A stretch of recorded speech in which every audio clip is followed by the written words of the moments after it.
1 माह बाद पता चला है। अच्छा, आपको तो पता चला मेरा गुर्दा ही नहीं है। मेरा गुर्दा ही नहीं है, ट्रांसप्लांट हुआ हुआ। एक तो छुट्टियों का सीजन था, ईद की छुट्टियां थी, तो कहता है कि यहाँ पे डॉक्टर कोई और नहीं है, मैं आपका इलाज कर देता हूँ। क्लिनिक इसका कोट अब्दुल मालिक मोटरवे सिटी, वहाँ पे मुझे लेके गया। एक रात रखा, दूसरे दिन उन्होंने मेरा ऑपरेट कर दिया। ज़हीर नामी शख्स था, उसके घर, वो भी इनके साथ शामिल था। इन्होंने वीडियो बनाई थी, आपका ऑपरेट हो गया। मैंने कहा जी बिल्कुल हो गया। 30,000 रुपया दिए कि ये आपके सेहत कार्ड से बचे हैं, आपका सेहत कार्ड पे ऑपरेट हुआ है, आपने अपना इलाज करवाना है। जब मैंने FIR करवाई थी तो 12 बंदे अरेस्ट हुए थे। जब मैं अदालत गया मॉडल टाउन में, इन्होंने जज के सामने मुझे मारा। भाई ये कुछ नहीं कर सकती सी, या ये गवर्नमेंट, जब बंदा एक चीज का नाम लेता है कि मेरा वो कुछ नहीं कर सकती, तो उसका यही मतलब है कि उसका हाथ इनके सर पे है। अस्सलाम वालेकुम, आप देख रहे हैं टीवी टुडे और मैं हूं आपकी मेजबान जोहा राशिद। नाज़रीन, लाहौर में एक अफसोसनाक वाक़या पेश आया था, जो गैर मुल्की 2 ख़वातीन थी, उनके साथ ज्यादती का मामला। उसमें कुछ जो लोग थे उनको गिरफ्तार कर लिया गया, लेकिन एक नामालूम शख्स जिसको बॉस कहा जाता था, उसकी अभी तलाश बाकी है। और उस बॉस का एक किस्सा हमारे सामने आया है। ये एक लड़का है जिसका नाम है उमर फरीद। उस बॉस ने इस लड़के का गुर्दा निकाला और उस गुर्दे को बेचा। लेकिन इसके साथ ऐसा क्यों किया गया, ये बॉस से कहाँ मिले, बॉस का असल नाम क्या है और ये सारा वाकया क्या है, इन्हीं से जानते हैं। अस्सलाम वालेकुम। जी वालेकुम अस्सलाम। मुझे सबसे पहले ये बताएं कि ये बॉस जो है इसका असल नाम क्या है? इसका नाम असल है डॉक्टर वहीद है। डॉक्टर है ये? जी डॉक्टर ही है। अच्छा, मुझे बताएं कि आपकी इससे मुलाकात कैसे हुई थी और ये सारा क्या मामला है? जी मैं जना हॉस्पिटल गया था, 2023 के 7वें मंथ की बात है। वहाँ पे मैंने पथरी का ऑपरेशन करवाना था, तो इस बंदे के आपके गुर्दे में पथरी थी? जी मेरे गुर्दे में पथरी थी। तो इस बंदे से हम जाके मिले, ठीक है, तो मतलब इसने कहा कि मेरे रेफरेंस से हम आपका इलाज कर देते हैं, ठीक है। तो एक तो छुट्टियों का सीजन था, ईद की छुट्टियां थी, तो कहता है कि यहाँ पे डॉक्टर कोई और नहीं है, मैं आपका इलाज कर देता हूँ। तो इसने मुझे गाड़ी में लिया, कहता है यहाँ पे डॉक्टर है नहीं, तो मेरे क्लिनिक पे चलते हैं। वहाँ पे क्लिनिक कहाँ पे है? क्लिनिक इसका कोट अब्दुल मालिक मोटरवे सिटी, अच्छा। वहाँ पे मुझे लेके गया। वहाँ पे कहता है कि आपका ट्रीटमेंट हो जाएगा। वहाँ पे हॉस्पिटल बना हुआ था, मरीज भी एडमिट थे। तो वहाँ पे जाके इन्होंने मेरा चेकअप किया, मुझे टेस्ट मेरे हुए हैं, ड्रिपें लगाई हैं। एक रात रखा है, दूसरे दिन इन्होंने मेरा ऑपरेट कर दिया। तो 2-3 दिन इन्होंने मुझे उधर से कहीं और शिफ्ट कर दिया। कोट अब्दुल मालिक ज़हीर नामी शख्स था, उसके घर, वो भी इनके साथ शामिल था। तो उसके घर इन्होंने मुझे शिफ्ट किया। वहाँ पे जब मैं चलने फिरने के काबिल हो गया हूँ, उसके बाद इन्होंने जिस गाड़ी में लेके गए थे, करोला गाड़ी में, उसी में मुझे फिर बिठाया। तो मुझे पूरा होश भी नहीं था। मेरे साथ इन्होंने एक बंदा भी बिठाया। मुझे कहते हैं कि जैसे हमने बोलना है आपने बिल्कुल वैसा ही कहना है। अच्छा, तो इन्होंने वीडियो वगैरह बनाई? जी इन्होंने वीडियो बनाई थी। वो क्या बोला आपने? इन्होंने मुझे पूछा कि आप सही सलामत जा रहे हैं, आपको कोई मसला तो नहीं है, आपका काम हो गया है, ठीक है, आपका ऑपरेट हो गया। मैंने कहा जी बिल्कुल हो गया। उसके अलावा कोई बात नहीं है, ना कोई गुर्दे का जिक्र है उसमें कि आपने हमें गुर्दा दिया या हमने लिया या आप फरोख्त करके जा रहे हैं। अच्छा उमर, मुझे ये बताएं वहाँ पर माहौल कैसा था?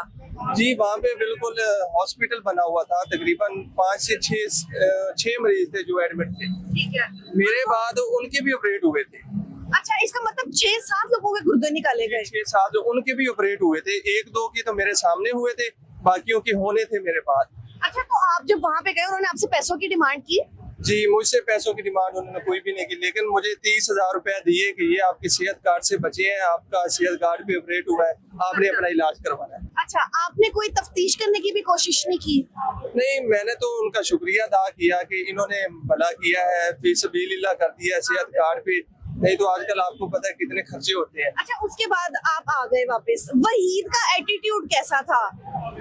जी वहीद का एटीट्यूड बस जस्ट नॉर्मल ही था, जैसे नॉर्मल इंसान होता है, ठीक है, बस नॉर्मल ही था। अच्छा, ये आपने हाथ में क्या पकड़ा हुआ है? ये मेरी FIR है, मेरा मेडिकल है, जो इनको रिमांड हुआ, जो भी कानून की तरफ से मोहसिन नकवी साहब ने प्रेस कॉन्फ्रेंस की थी, वो सारे डॉक्यूमेंट मेरे पास हैं। अच्छा, मुझे बताएं आपको फिर कब पता चला कि आपका गुर्दा नहीं है? तकरीबन मुझे 1 माह बाद पता चला है। जब मतलब मेरा जख्म ठीक नहीं हुआ, मैंने चेकअप करवाया, उन्होंने पूछा कि आपने ऑपरेशन किस चीज का करवाया, तो मैंने बोला कि पथरी का। उन्होंने कहा नहीं आपका ट्रांसप्लांट हुआ हुआ है। अच्छा, आपको तो पता चला मेरा गुर्दा ही नहीं है? मेरा गुर्दा ही नहीं है, ट्रांसप्लांट हुआ हुआ है। आपने इनसे दोबारा राब्ता करने की कोशिश की? जी मैंने दोबारा राब्ता किया इनसे। मुझे कहते हैं कि आप अब हमारे पास आए, हम आपको ठीक करते हैं, किसी को कहने की कोई जरूरत नहीं है। लेकिन मैंने सोचा एक बार तो इन्होंने मुझे जिंदा छोड़ दिया, दोबारा ये मुझे जिंदा ही नहीं छोड़ेंगे। अच्छा, ये वहीद ने आपको बोला? जी डॉक्टर वहीद है। अच्छा, आपको लगता है कि वो वाकई डॉक्टर थे? जी वाकई ही डॉक्टर है, क्योंकि अगर ये डॉक्टर ना होता तो लोगों के ऑपरेशन कैसे करता या लोगों की जिंदगियों के साथ कैसे कहता। इन्होंने कई वाकयात की है।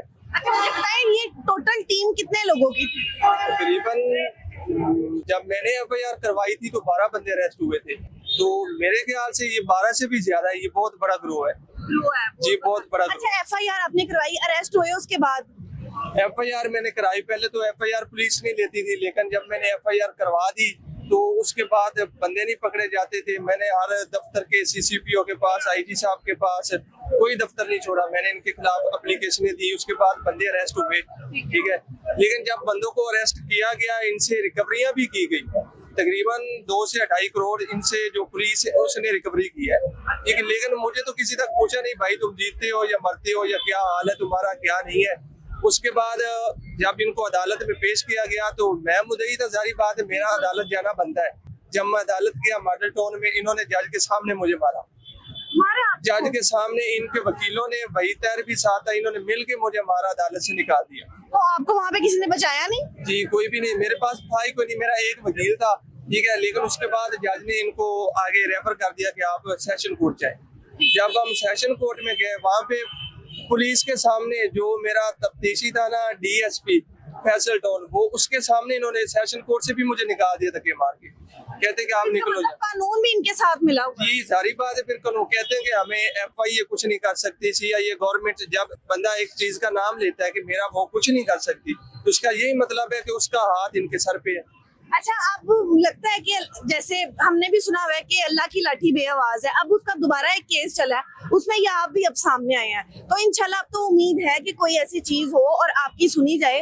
नाज़रीन, ये उमर फरीद जो हमारे साथ मौजूद थे, इनके साथ जितनी जुल्म ज्यादती हुई है वो आप सबने भी सुनी है, और आप देख सकते हैं इनके पास पेपर्स भी मौजूद हैं, एफआईआर है, इसमें मेडिकल है कि वहीद ने इनके साथ क्या किया है और किस तरह अब ये दरबदर की ठोकरें खा रही है। मेरी मरियम नवाज साहिबा से अपील है, आईजी साहब से अपील है और तमाम इदारों से अपील है कि इनकी बात सुनी जाए, फौरी तौर पे गौर किया जाए और जो इन लोगों ने इनके साथ ऐसा सलूक किया उनको फौरी तौर पे सजा दी जाए।